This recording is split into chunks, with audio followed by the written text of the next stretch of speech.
Hi everybody, welcome back to Katawa Shoujo with me, Millbee, and last time we were outside of Shanghai. No, we were just leaving the Shanghai, I think. Yes, it's raining. Yeah, okay, hang on a minute. The seat is really... Ah!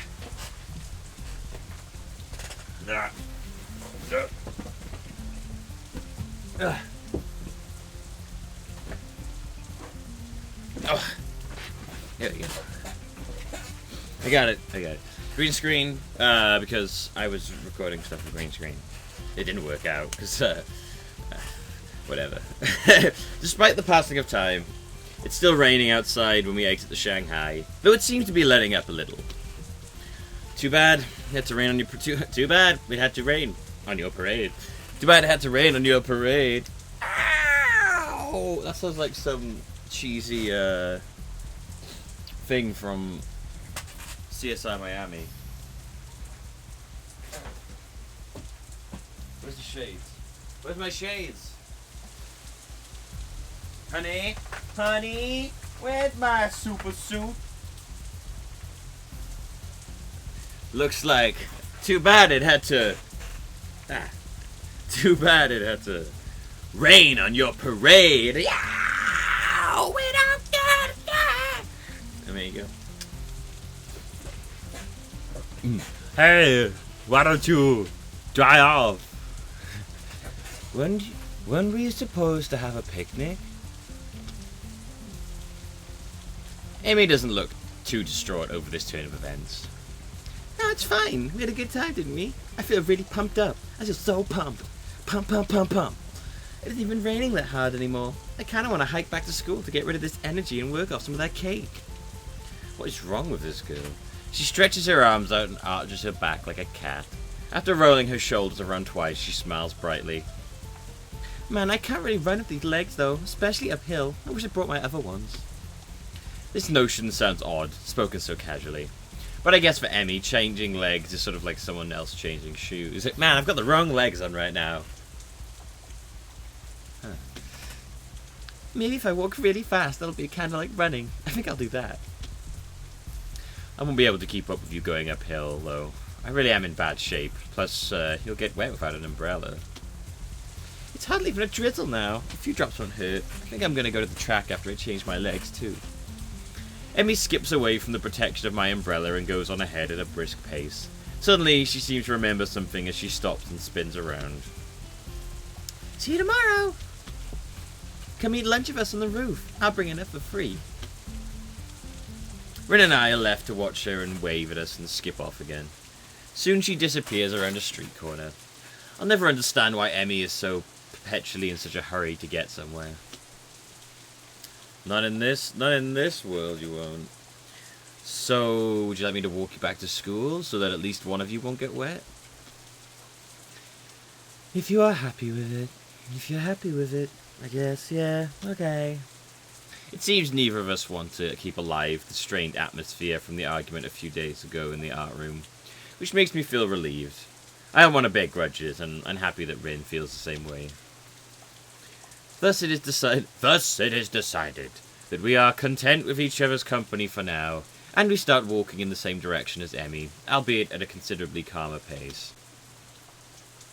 Oh, a picture. She's wearing flippity-flops. Ah, I used to wear flip-flops in the rain. Just because I got obsessed wearing flip-flops because it's so much more comfortable. I get a bit closer to Rin, even though the umbrella is already big enough to shelter us both. I can feel her nearby warmth, providing a contrast to the chill of this rainy weather. Raindrops keep falling on my head.